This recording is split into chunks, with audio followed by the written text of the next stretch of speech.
Ayan, isa na magparang kami po sa ating lahat at sa lahat po na nanonood sa kanilang mga tahanan. Nawa po yung pagpalain kayo hanggang sa matapos ang gawain ito. Magaganapin natin ngayong gabi ang ating midweek service via live stream. Ngayong pong oras na ito, sama-sama po tayong manalangin at amhin ang presensya ng ating Panginoon. Dakila namin Diyos na makapangyarihan, Diyos na tapat, Diyos na makatarungan, Diyos na walang hanggan, tuloy kang dakila sa aming buhay. Dapat kang sabahin sa Espiritu at katotohanan ng aming Diyos. Hallelujah. Father in heaven, kami po'y nagsusumamo sa iyo. Ano man nakikita mong karumihan sa aming puso, ano man nakikita mong karumihan sa aming mga isipan, kami po'y patawarin sa aming mga pagsalansa na hindi mo kinululungan. Patawarin mo kami, Diyos, kung nagkasala ang aming isip, ang aming puso, o ang aming pananalita o Panginoon. Hallelujah. Pagkalinising kami ng banal at makapangyarihang dugo ng aming Panginoon Jesus, upang maging karapat dapat kami sa iyo at sa iyong paanan, o Panginoon. Maraming salamat sa kapatawaran, sa kalinisang ipinagkaloob mo sa bawat isa. Tunay na malaya na kami makahiling sa gabing ito. Aming Diyos, dalangin po namin, nakatagumpayan po ng gawain mo ito. Ikaw ang siyang mamuna sa awitin ka lamang. Gabayan mo ang mag-lead, O Father, kasi ating Jason, O God. Ikaw ang siyang mamuna sa kabuang mo ng praise and worship team. At sa matuturo mo, Panginoon, ng iyong mga mensahe, O Father, gabayan mo siya, itago mo sa iyong likuran. Higit sa lahat, bigyan ng kapangyarihan ang kanyang ginayak na mensahe. At sa lahat po na nanonood na aming mga kapatid sa kanilang mga tahanan, pagpalain mo sila, O Father, at ibigin mo sa kanilang mga puso, O Panginoon, yung mga salita mo na maririnig nila, O God. Maraming salamat. We pray, we declare the victory, O Father, at ang gawa ng kaaway ay hindi magtatagumpay sa makapangyarihang pangalan ng aming Panginoon Jesus. Uli, sa gabing ito, sa iyo ang papuri, pasasalamat, ang dakila sa makapangyarihang pangalan ng aming Panginoon Jesus. Lahat po tayo sa ating tahanan ay magsabi na, Amen.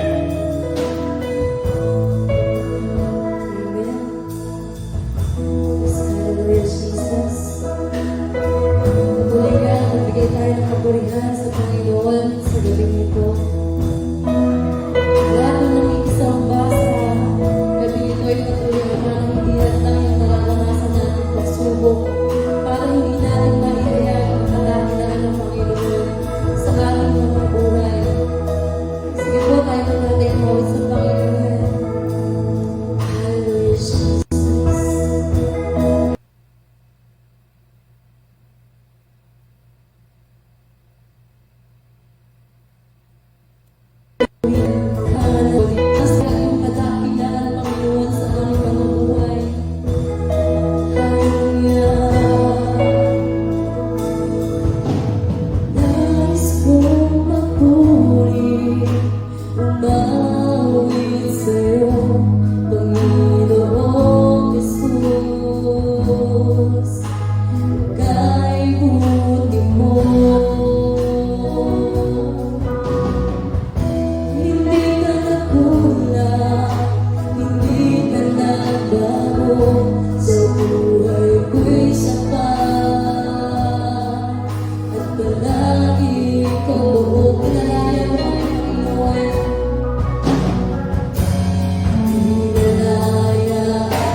Ikaw ang Diyos na walang hanggan. Tuwing ka, Panginoon. Salamat sa'yo, Diyos. Patuloy namin ihahayag ang iyong kadakilaan, Panginoon. Ikaw ang Diyos na mabuti. Ikaw ang Diyos na tapat. Ikaw ang Diyos na buhay. Ikaw ang Diyos na tapat sa iyong mga pangako. Ikaw ang Diyos na himala. Ikaw ang Diyos na kapayapaan. Purihin ang ngalan mo, Ama. Hallelujah. Purihin ang Diyos. Salamat sa iyo, Panginoon. And Lord, tanggapin mo ang aming pinakamataas na papuri at pasasalamat ay tanging sa iyo lamang, Panginoon. At ang ating magsabi na, Hallelujah!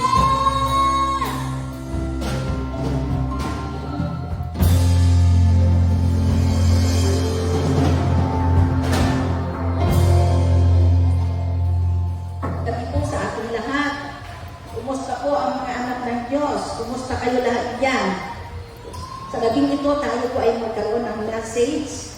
At ang message po natin ngayong gabi ay tungkol sa The Lord Almighty is with us. Okay? The Lord Almighty is with us. Tayo po ay manalangin. Dakilang Diyos amang nasa langit sa oras na ito, Panginoon. Kami po ay nagpapasalamat at patuloy na nagpupuri sa iyong dakilang pangalan sa gabing ito, Panginoon. Kung saan sa gabing ito, Panginoong Diyos, kami po ay maggulay-gulay ng iyong banal na salita, Panginoon. Pagpalain mo ang bawat isa, Panginoong Diyos, na nakikinig ng mensaheng ito, Panginoong Diyos. Buksan mo ang pangunawa ng bawat isa, Panginoon. Buksan mo ang aming spiritual na mata, spiritual na tenga, Panginoon. Upang ang lahat, Panginoong Diyos, na salita mo, Panginoong Diyos, na ipapahayag sa gabing ito, Panginoong Diyos, ay walang masasayang, Ama. Bagkus ito ay maging kapakipakinabang sa aming mga buhay, Panginoong Diyos. Maraming salamat, Panginoon, sa oras na ito na binibigyan mo kami ng pagkakataon, Panginoong Diyos, upang kami po ay makarinig muli ng iyong salita sa gabing ito. Pagpalain mo ang bawat isa, Panginoong Diyos, at hayaan mo na patuloy na pumilos ka sa buhay ng iyong mga anak, Panginoon. Maranasan ng bawat isa ang salita mo sa oras na ito. At ibigay mo ang kagalakan at kapayapaan sa puso ng bawat isa sa kanilang pakikinig ng iyong salita sa oras na ito. Maraming salamat, Ama, dahil sa gabing ito, gagawa ka ng mga bagay na kamangha-mangha sa buhay ng iyong mga anak sa gabing ito.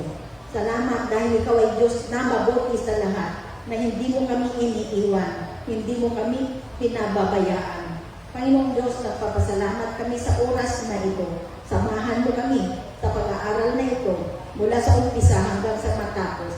Ito pong aming samot dalangin sa iyo, O Diyos, sa pangalan ni Jesus. Lahat ay magsabi ng Amen. Amen. Okay. The Lord Almighty is with us. Psalms 46 verse 1 to 11. Awit 46 verse 1 to 11. Basahin po natin, mga kapatid. Meron ba tayong Bible dyan? Okay. Ang Diyos ang ating lakas at kanlungan at handang saklulok kung may kaguluhan. Di dapat matakot mundo'y mayanig man, kahit nasa sa dagat ang bundok matangay. Kahit na nagangalit yaong karagatan at ang mga burol mayanig magimbal. May ilog ng gala sa bayan ng Diyos, sa banal na templo'y bigaya ang dulo. Ang tahanan lungsod ay di masisira. Ito ang tahanan ng Diyos sa dakila. Mula sa umaga ay kanyang alaga.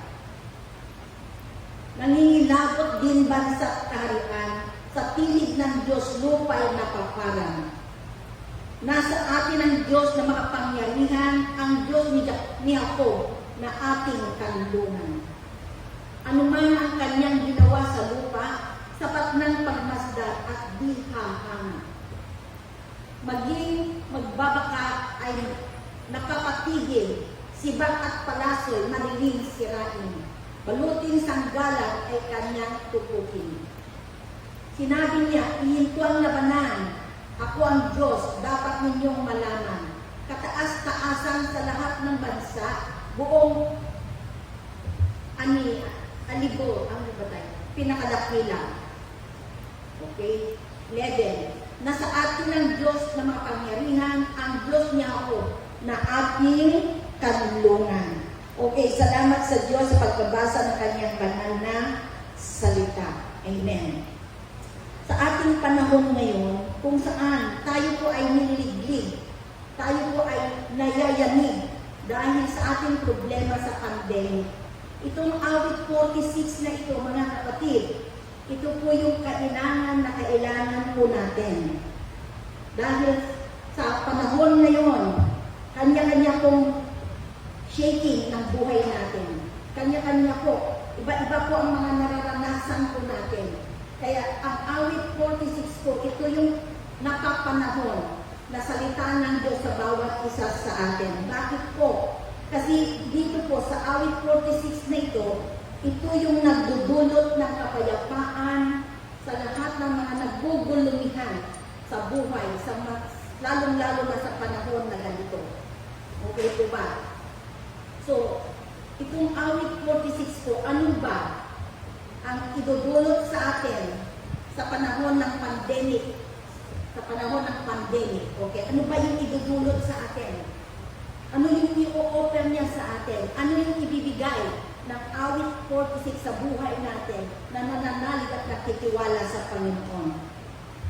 Okay po. Number 1 po, God's presence. Mararanasan po natin yung presensya ng Panginoon. Sa verse 1 ang sabi diyan, ang Diyos ang ating lakas at kanlungan at handang saklolo kung may kaguluhan. Sa umpisa pa lang ng Psalms 46, nandyan na ang Panginoon. Ang Diyos ang ating lakas at kanlungan. Bakit po? Kasi ang Diyos ay mahal na mahal po tayo.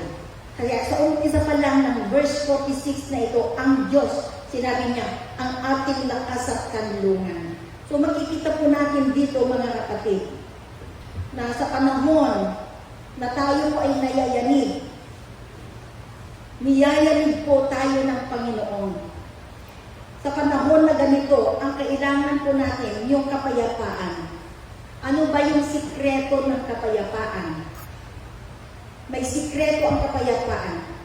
Ano ba yung sikreto? Kung meron po tayo, mararanasan po natin ang kapayapaan sa panahon na ganito kung meron po tayong personal relationship with God.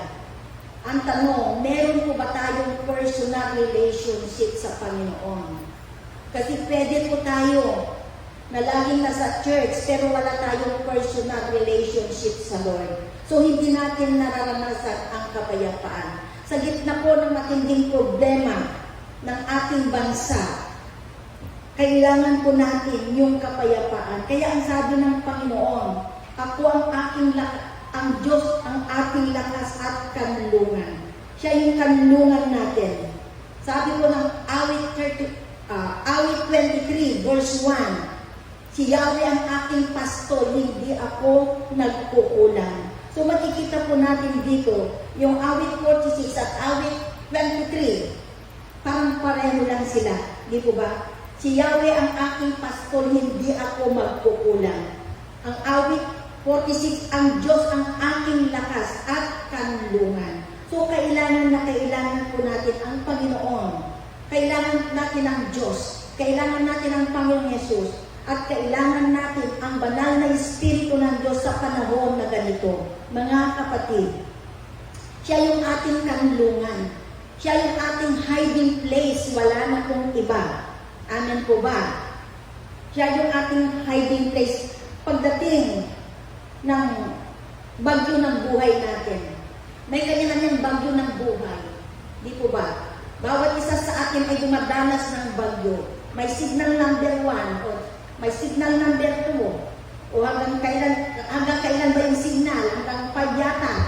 So, ano man yung signal,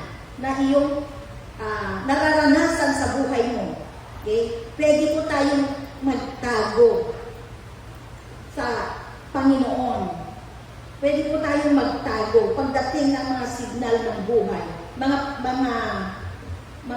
storm ng buhay, mga kapatid. Bakit po? Kasi safe po tayo.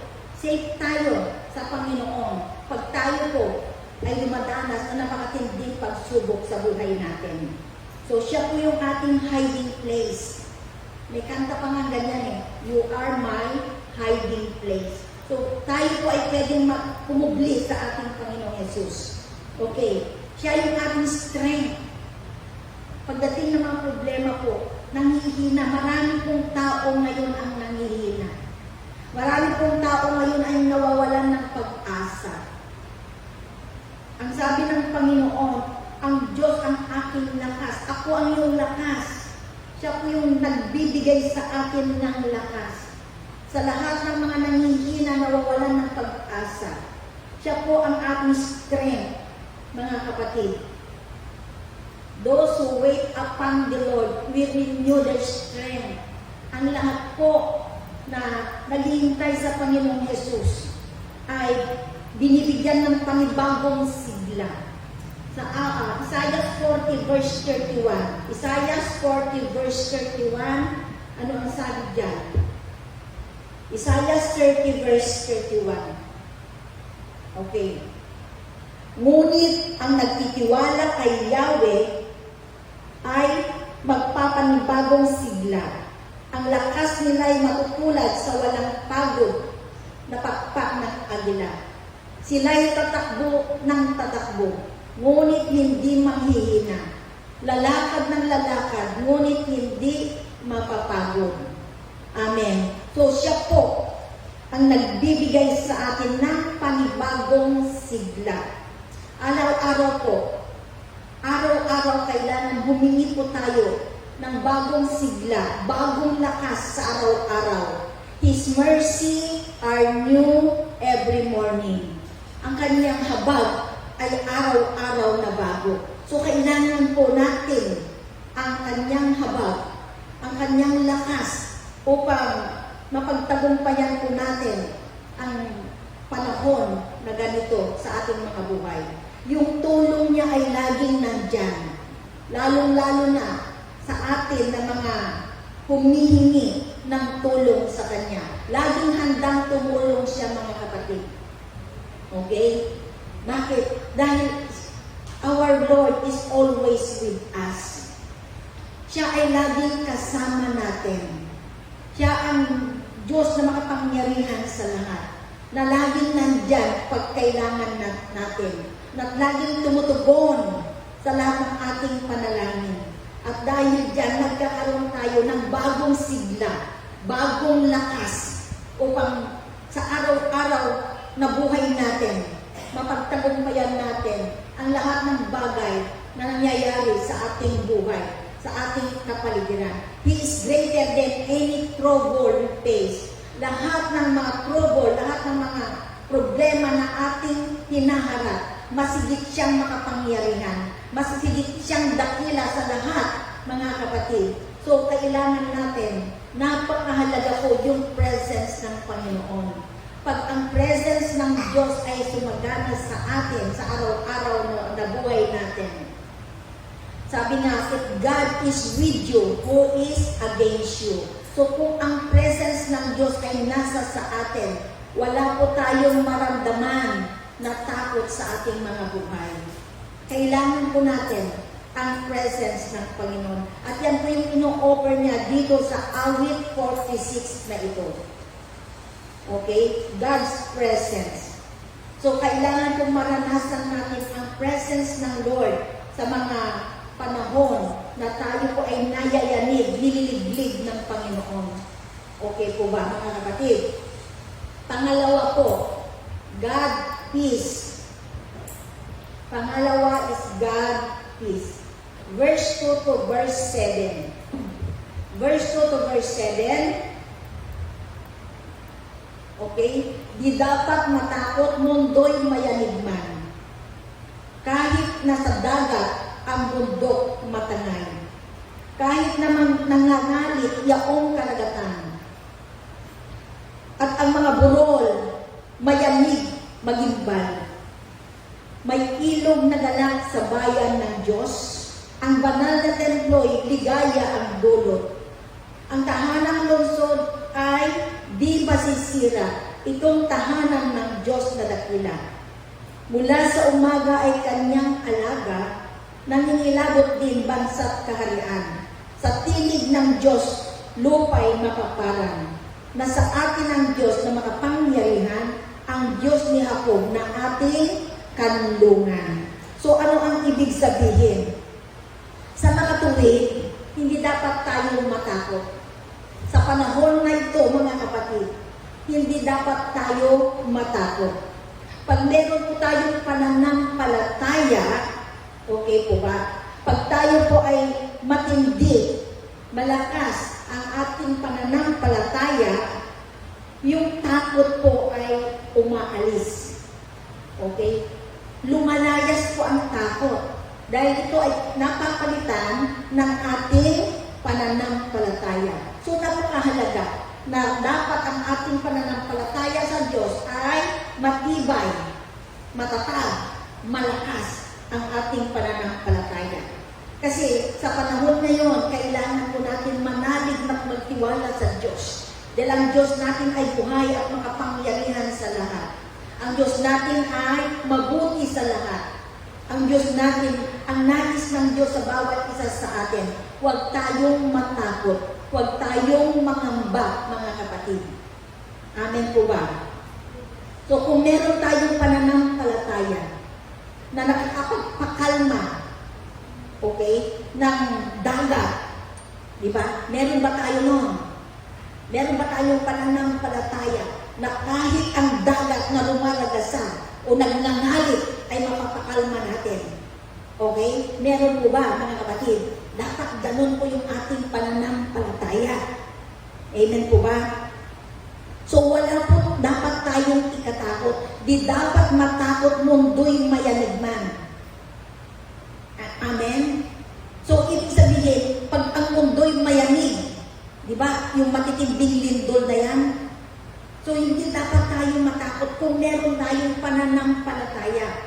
Kahit nasa dagat, ang bundok matangay, nagangalit yaong karagatan. Di po ba? Ano ba yung nagangalit na karagatan? Di ba yan nga yung tsunami na yun? Di po ba? Pero ang sabi ng Panginoon, kung meron tayong pananalig, pagtitiwala sa Panginoon, okay? Hindi dapat tayong matakot, mga kapatid. Amen po ba? Amen. Okay. So dapat tayo po ay maranasan natin sa gitna ng mga pagsubok na matitindi na nararanasan po natin, lalong-lalo na itong pandemic na ito, mga kapatid. Dapat nararanasan natin ang kapayapaan. Kasi pag meron kang kapayapaan, pwede bang magsama yung kapayapaan at takot? Di ba hindi? So kinakailangan maranasan po natin yung kapayapaan. Dahil ang kapayapaan po, mga kapatid, ay nagmumultiply yan. Pag tayo po ay nakatingin sa heaven, nakatingin tayo sa ating Panginoong Yesus, bakit kailangan sa panahon na ito na tayo po ay nakatingala sa Panginoon, sa heaven o sa langit? Bakit po doon tayo dapat nakatingin? Kasi sa heaven, nandiyan po yung river of life, yung ilog ng dala sa bayan ng Diyos. Nandun po yung city of God. So doon po sa kalangitan, lahat ng ating pangangailangan ay naroon. Kaya dapat nakatingala tayo sa langit. Huwag po tayong nakatingin sa mga nangyayari sa ating kapaligiran. O huwag tayong nakatingin sa mga kawalan, sa mga hirap na ating dinadanas. Dahil nasa langit po, nasa taas po, ang lahat ng ating pangangailangan. Kaya nga, ang sabi ng John 14 verse 3, sabi ng John 14 verse 3 ay ganito, kapag may paghanda ko na kayo ng matitirhan, ako'y babalik at isasama ko kayo upang kayo'y makapiling ko kung saan ako naroon kayo. So makita po natin, ang pangako ng Panginoon sa bawat isa sa atin, na tayo po ay ipinaghahanda ng matitirhan sa langit. Kaya dapat tayo po ay nakatuon, nakatingin sa langit lagi. Kasi doon po ang ating, nandun po yung ating permanent na tirahan sa langit, mga kapatid. So pag nakatingin po tayo sa langit, mararanasan natin. Okay? Mararanasan natin yung kapayapaan. Dahil alam natin na sa doon tayo pupunta at pag okay na yung titirhan natin, tayo po ay babalikan ng Panginoon at isasama tayo doon kung saan wala na po tayong takot, wala na tayong pangamba, mga kapatid. So kailangan po natin maranasan ang kapayapaan sa gitna ng pandemic na ito kung saan napakarami pong tao ang natatakot na nangamba sa kanilang mga buhay. Lalo-lalo na sa panahon ngayon kung saan napakarami pong tao ang wala ng hanap buhay, mga kapatid. Napakaraming tao ang naghihirap sa panahon ngayon. Pero dahil ikaw at ako ay patuloy na nagtitiwala sa Panginoon, sa gitna ng pandemic na ito, mararanasan mo, kapatid, ang kapayapaan. Ang di malirik na kapayapaan mula sa Diyos ang mararanasan po natin. Bakit po? Dahil ang ating Diyos ay makapangyarihan sa lahat. Ang ating Diyos ay makapangyarihan. The Lord Almighty is with us. Siya po ay nasa atin. So wala po dapat tayong pangamba, mga kapatid. Dahil ang Diyos natin ay buhay at makapangyarihan. Amen po ba? So ano po yung una kanina? Meron po tayong mararanasan natin yung presence ng Lord. Mararanasan natin ang kapayapaan. At yung pangatlo, mga kapatid, God's promises. Yan. Mararanasan natin. Ano po yung ino-offer nito? God promises. Verse 8 to 11. Verse 8 to 11. Anuman ang kanyang ginawa sa lupa, sapat ng pagmasdan at ikay hahangal. Maging pagbabakay, mapatigil sibat at palasoy, madaling sirain. Baluting sanggalang ang kanyang tupukin. Sinabi niya, ihinto ang labanan. Ako ang Diyos na dapat ninyong malaman. Kataas-taasan sa lahat ng bansa. Kataas-taasan sa lahat ng bansa, sa buong sanlibutan, pinakadakila. Nasa atin ang Diyos na mga pangyarihan. Ang Diyos ni Jacob na ating kanlungan. Amen. Okay, nasa atin ang Diyos na mga pangyarihan. God with us, mga kapatid. So, dapat hindi tayo matakot mangamba. Dahil ang pangako niya sa atin, no? Siya po ang patuloy na gagawa ng mga bagay na kamangha-mangha sa ating mga buhay. Siya ay gagawa ng mga bagay na kamangha-mangha. Kaya na ang sabi niya, be still. Pag sinabing be still, relax ka lang. Ako ang bahala sa iyo. Yan po ang sinasabi ng Panginoon sa atin. Anumang bagay ay kaya niyang gawin. Lahat ng bagay ay kaya niyang gawin. Walang imposible sa Kanya. Walang mahirap sa Kanya. Magtiwala lang tayo, mga kapatid. Dahil kaya niyang pahintuin ang alin, ang pandemic na ito, mga kapatid. Be still, sabi ng Panginoon. Be still, kaya niya, walang mahirap sa Kanya. Sa isang iglap kung nais niya, mga kapatid, ang pandemic na ito, na problema ng ating bansa at ang buong mundo, okay, magtiwala lang po tayo. Dahil ang ating Diyos ay makapangyarihan. Walang imposible, walang mahirap sa Kanya. Kaya kaya niyang pahintuin ang pandemic na ito, mga kapatid. Amen po ba? Lahat ng bagay, kaya niyang wasakin, sirain, Di po ba? Dahil siya nga po ay Diyos na makapangyarihan sa lahat. Sa Roma 8:28, God is at work even when our world is shaking. Alam natin sa lahat ng bagay, ang Diyos ay gumagawa kasama ang mga nagmamahal sa Kanya, ang mga tinawag ayon sa Kanyang panukala sa kanilang ikabubuti. So nakikita po natin sa gitna ng mga nangyayari sa ating mga buhay, ang Diyos ay walang tigil na gumagawa ng mga bagay na ikabubuti natin. Makikita po natin, pagkatapos ng pandemic na ito, may mga bagay. Ito po yung mga bagay na ikabubuti ng bawat isa na nagmamahal sa ating Panginoon. Kung maintindihan natin ang layunin ng Diyos kung bakit ipinapahintulot niya na itong pandemic na ito ay hindi pa natatapos. May layunin ng Diyos dyan, mga kapatid. So ano yung layunin ng Diyos? Kung bakit? Dapat maintindihan po natin. Bilang mga anak ng Diyos, maunawaan natin kung bakit patuloy at patuloy na hinahayaan ng Diyos na itong pandemic na ito ay patuloy na nangyayari pa. Lumalaganap pa nga. Di po ba?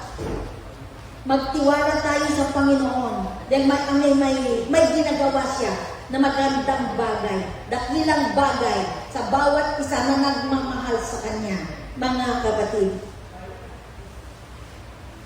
Amen. Okay. So, pwede po tayo magtiwala. Pwede natin ibigay sa Kanya o ipagkatiwala sa Kanya ang ating buhay, ang ating future, mga kapatid, ang ating hinaharap. Pwede natin ipagkatiwala sa Diyos ang ating buhay. Bakit po? Dahil siya mismo yung nagligtas sa atin. Okay? Niligtas po tayo. So dahil niligtas tayo ng Diyos sa tiyak na kamatayan, yung ating buhay pang hinaharap, yung ating future ay kaya niya rin hawakan, mga kapatid. Sa Roma 5 verse 1, ano sabi dyan? Yamang napawalang sala na tayo dahil sa pananalig sa ating Panginoong Jesucristo, sa pamamagitan niya, mayroon na tayong kapanatagan sa harapan ng Diyos. Amen. So tayo po ba ay ligtas na?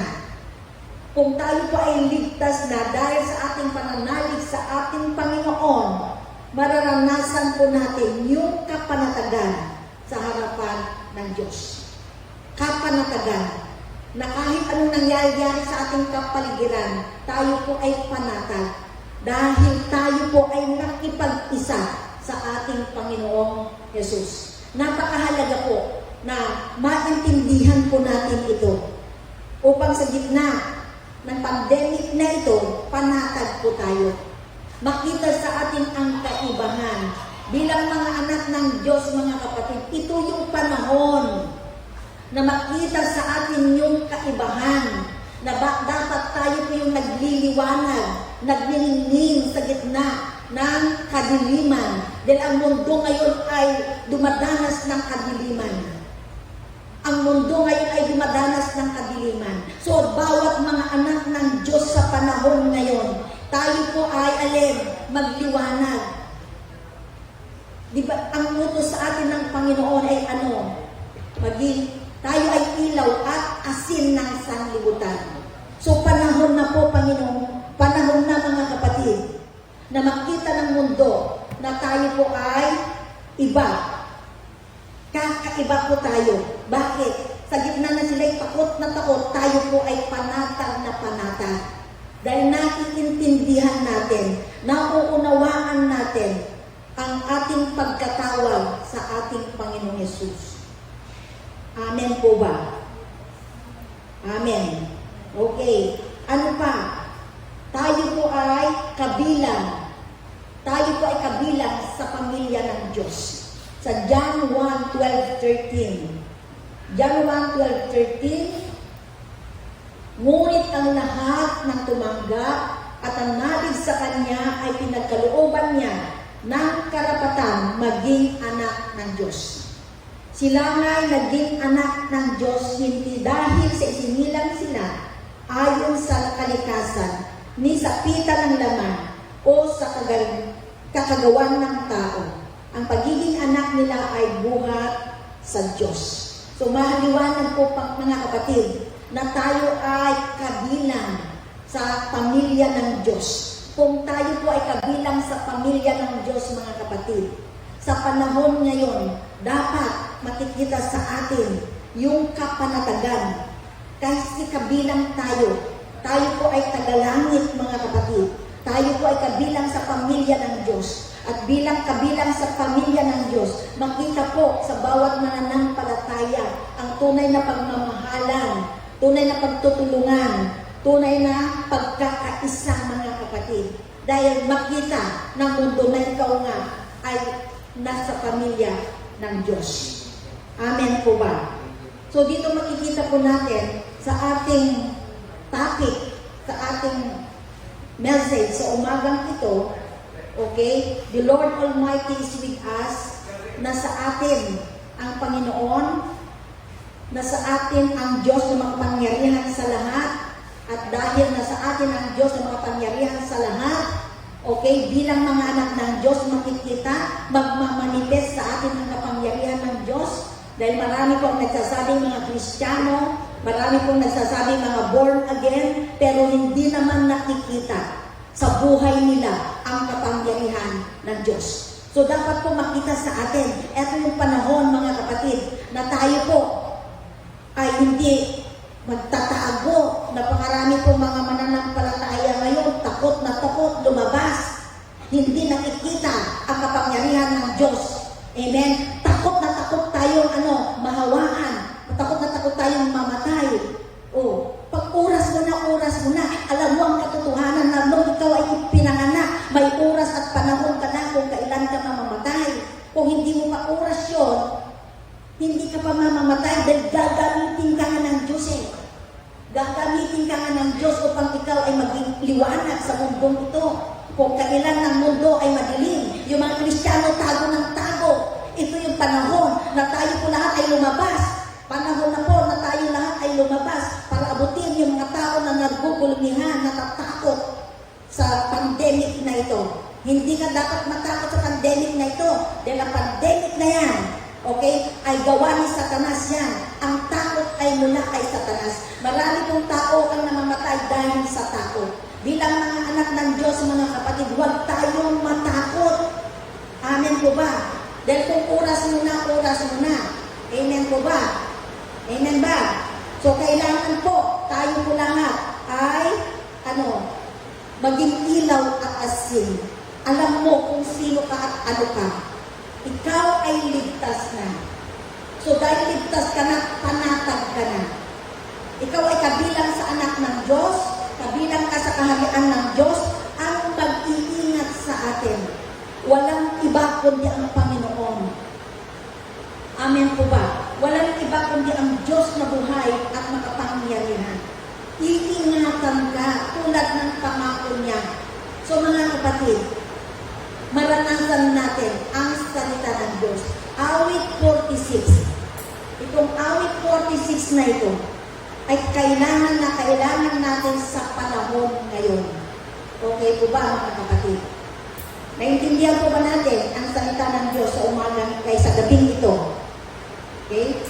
Ang awit 46 ay nag-umpisa sa Diyos at magtatapos sa Diyos. Tama ba yun? So, sa panahon, ano po yung conclusion natin? God is sufficient when our world is shaking. Ang Diyos po ay sufficient, sapat, more than enough. Pag ang ating mundo po ay nag-shake, nagyayami. So we can trust Him. Pwede tayong magtiwala sa Kanya. At tayo po ay iingatan niya sa lahat ng oras, sa lahat ng panahon sa ating mga buhay. Amen po ba? Nakuha po ba natin ang mensahe natin sa gabing ito? Marami pong salamat sa oras na ito. Tayo po'y manalangin. Amang banal, salamat Ama sa mensahe mo sa gabing ito, Panginoon. Hayaan mo ng mensahe ito ay mag-sink deep sa puso ng bawat isa. Na tunay, O God, na Ikaw ang aming Diyos na makapangyarihan sa lahat. Na hindi mo kami iniiwan o hindi mo kami pinababayaan. Hayaan mo na maranasan ng bawat isa ang presensya mo sa kanilang mga buhay. Opo, Panginoong Diyos, hindi mo kami pinabayaan. Kaya ang presensya mo, O God, ay sumagana sa amin. At dahil ang presensya mo ay nasa sa amin, Panginoon, mararanasan natin ang iba yung kapayapaan sa aming mga buhay. Lord, iba yung kapayapaan ang mararanasan namin. At ang mga pangako mo, Panginoong Diyos, sa bawat isa sa amin, Panginoon, ay patuloy din maranasan namin, Panginoong Diyos, sa gabing ito, Panginoon. Magiging matatag kami, magiging matibay, O Diyos, ang aming pananampalataya. Dahil ang aming Diyos na pinapanampalatayanan ay buhay at makapangyarihan sa lahat. Ang Diyos na tunay na higit na nagmamahal sa amin, na siyang patuloy ng kumakalinga sa amin sa araw-araw na buhay namin. Kaya sa gabing ito, Panginoong Diyos, itinataas ko ang aking mga kapatid na nandiyan, Panginoong Diyos, na sumasabay o nakikinig, Panginoong Diyos, sa mensahe nito. Abutin mo sila sa oras na ito, Ama. Ikaw ang Diyos na nakakaalam ng lahat ng bagay. Ama, wala kaming maitago sa iyo. Lantad kami, Panginoong Diyos, sa iyong harapan. Alam mo, Panginoong Diyos, yung mga problema nila. Alam mo, O Diyos, ang kanilang pangangailangan. Kaya sa oras na ito, Panginoong Diyos, ang dalangin ko, abutin mo sila, Panginoon. Tugunin mo, O Diyos, ang lahat ng kanilang pangangailangan. Bigyan mo sila ng tatagtibay ng kalooban. Tanggalin mo ang takot sa kanilang mga puso, Panginoon. Bagkus maranasan nila ang iba yung kapayapaan, kagalakan sa kanilang mga buhay.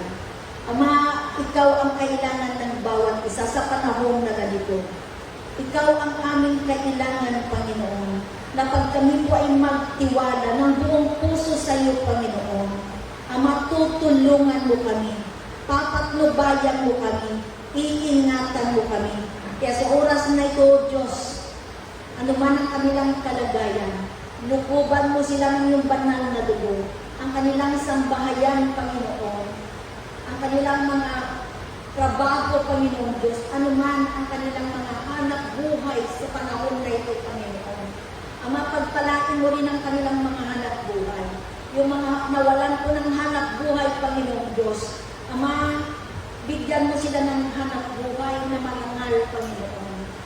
Lord, wala pong imposible. Mag-create ka ng mga hanap buhay nila, Panginoon, upang matustusan nila ang kanilang pangangailangan sa buong pamilya nila, O Diyos. Ama, salamat po, Panginoong Diyos, sa oras na ito. Ano man ang kanilang mga sakit at karamdaman, Ama, ikaw ang nagsabi na ikaw ang Diyos na magpapagaling sa kanila. Sa iyong mga latay, Panginoong Diyos, magaling na po kami. Kaya, Panginoong Diyos, dinedeklara namin, ano man ang kanilang kalagayan, ano man ang kanilang sakit at karamdaman, kung ito man ay physical, spiritual, emotional, Panginoon.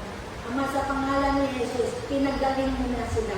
2,000 taon ang nakakaraan. Magtiwala lang sila, Panginoon, sa pangalan ni Jesus. Marami pong salamat, Panginoon, at muli inihabilin ko sila sa oras na ito, God.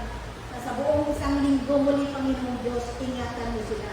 Na sa buong isang linggo muli, Panginoong Diyos, gabayan mo sila. At itubad mo lahat ng pangangailangan nila. At maranasan nila, O Diyos, ang salita mo sa pangalan ni Jesus. Salamat po ng marami, Panginoon, sa oras na ito. At sa aming pagtatapos, Panginoon, ibibigay na, tatanggapin namin ang muling bendisyon.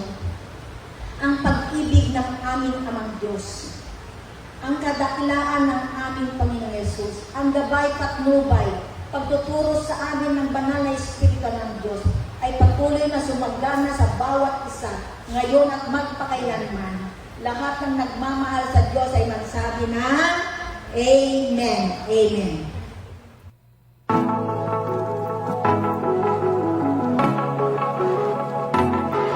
I was lost with a broken heart. You pick me up, now I'm set apart. From the ash I am born again, forever safe in the Savior's hands. You are more than my words could say. I follow you, Lord, for all my days. Fix my eyes, follow in your ways. Forever free and unending grace. 'Cause you are